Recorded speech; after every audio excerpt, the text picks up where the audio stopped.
तो यहाँ पर श्री कृष्ण कहते हैं न तद अस्ति पृथ्वीव्यां व दिवि देवेषु व पुनः सत्वं प्रकृतिजय मुक्तम यत एवि स्यात् त्रिविगुणे।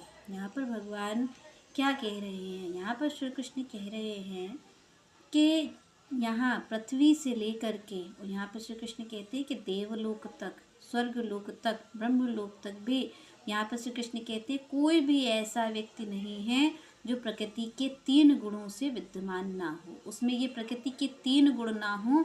यहाँ पर श्री कृष्ण कहते हैं ऐसा कोई भी व्यक्ति नहीं है। कहाँ से कहाँ तक? आप और हमें लगता है कि शायद ये सुख दुख का द्वंद्व जो इस पृथ्वी पर ही है।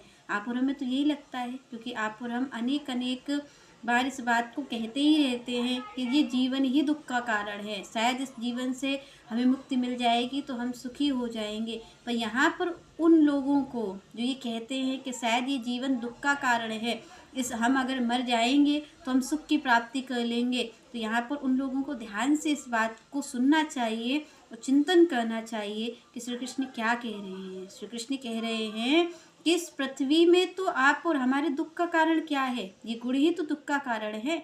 माया में जो जीव लिप्त है यही तो उसके दुख का कारण है, क्योंकि सुख की बात जब आती है तो केवल सुख का मूल भगवान है, भगवान का नाम ही सुख का मूल है। अन्यथा आप देखिए कि एक भगवान ही तो है और एक माया है, और तो कोई तीसरी चीज नहीं है। एक माया है और एक मायापति है, 2 ही हैं, और जीव जिसका चयन करता है उसी की ओर वो चलता है। अब अगर हम माया का चयन करते हैं तो हमें दुख की प्राप्ति होगी, क्योंकि यहाँ पर श्री कृष्ण ने स्वयं कहा दुख आलयम अशाश्वतम, कि क्या है कि ये दुख आलय है, दुख का घर है। कौन है? ये संसार, ये माया, ये जो 3 गुण है ये दुख का घर है, भगवान ने कहा। तो दुख का घर क्या है? दुख क्या है? माया ही तो दुख है।